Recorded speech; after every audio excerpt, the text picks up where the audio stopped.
रामू एक छोटे से गांव के स्कूल में पढ़ता था।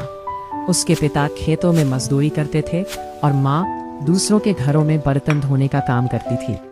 घर की हालत ऐसी थी कि नए कपड़े साल में एक बार ही दिवाली या तीज त्योहार पर मिलते थे, लेकिन रामू के चेहरे पर हमेशा एक मुस्कान रहती थी। उसी क्लास में एक लड़का था, विक्रम, शहर के सबसे बड़े व्यापारी का बेटा। अमीर होते हुए भी विक्रम को रामू का साथ बहुत पसंद था। छुट्टी में दोनों साथ कंचे खेलते, एक ही थाली में टिफिन बांटकर खाते। क्लास के बाकी बच्चे विक्रम की चापलूसी करते, पर रामू कभी उससे कुछ मांगता नहीं था। शायद इसी वजह से विक्रम को रामू सबसे अलग और अपना लगता था।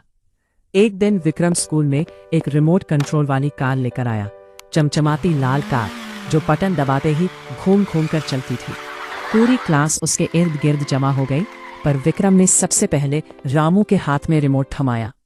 ले, तू चला के देख। छुट्टी के समय विक्रम कार को बेंच पर छोड़कर पानी पीने चला गया। रामू से रहा नहीं गया। उसने धीरे से रिमोट उठाया और बटन दबाया। कार तेजी से घूमी और बेंच के किनारे से गिरकर फर्श पर जा टकराई। कार का एक पहिया टूट गया और ऊपर का शीशा भी चटक गया। रामू का दिल जोर जोर से धड़कने लगा। उसने जल्दी से कार उठाई, उसे कोने में रख दी और अपनी जगह पर जाकर बैठ गया, जैसे कुछ हुआ ही ना हो। विक्रम लौटा तो कार देखकर चिल्ला पड़ा, मेरी कार किसने तोड़ी? पूरी क्लास में सन्नाटा छा गया।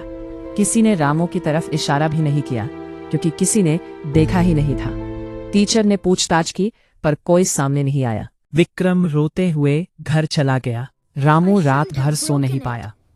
उसे बार बार विक्रम का रोता हुआ चेहरा याद आता रहा।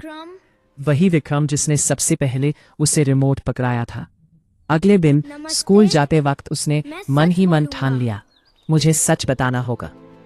लेकिन सच बताने का मतलब था डांट पड़ना, शायद पिटाई भी, और सबसे बड़ी बात, वो कार वापस कैसे ठीक होगी। रामू के घर में तो इतने पैसे भी नहीं थे कि रोज का खाना ठीक से बने। स्कूल के बाद वो सीधा घर नहीं गया, बल्कि पास के बाजार में मिठाई की दुकान पर गया। दुकानदार से हाथ जोड़कर बोला, काका, मुझे कोई भी काम दे दो, मैं बहुत मेहनत करूंगा। बहुत जरूरी काम है।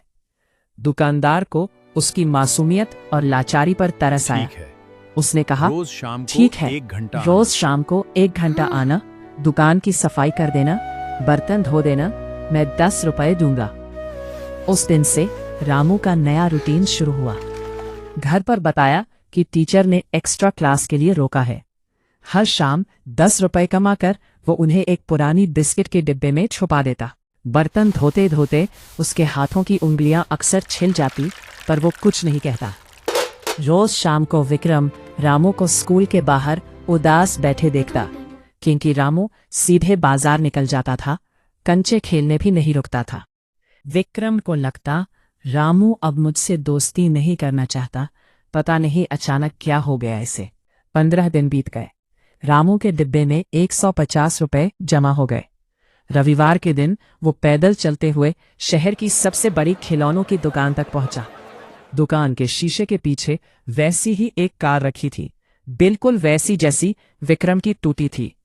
दुकानदार ने कीमत बताई, 200 रुपए। रामू का चेहरा उतर गया। उसने गिनकर दिखाया, काका, मेरे पास 150 ही है। दुकानदार ने उसकी उदास आंखें देखी और पूछा, क्या बात है बेटा? रामू ने पूरी कहानी सच सच बता दी।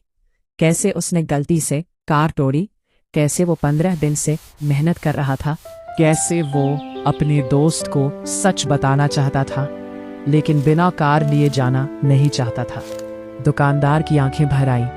उसने रामू के छिले हुए हाथ देखे और बोला, बेटा, तेरी मेहनत और ईमानदारी ने ही इस कार की कीमत आधी कर दी है।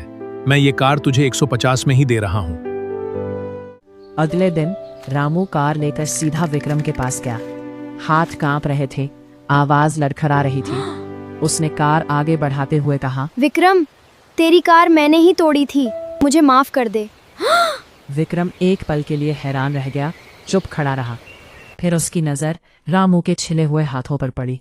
उसने पूछा, ये हाथ क्या हुआ इन्हें? रामू ने आहिस्ता से बताया कि वो 15 दिन शाम को दुकान पर बर्तन धोकर पैसे जोड़ता रहा। यह सुनते ही विक्रम की आंखें भर आई। उसने कार एक तरफ रख दी और रामू को कसकर गले लगा लिया। मुझे कार की परवाह नहीं थी रामू, मुझे तो बस यही डर था कि तू मुझसे नाराज हो गया।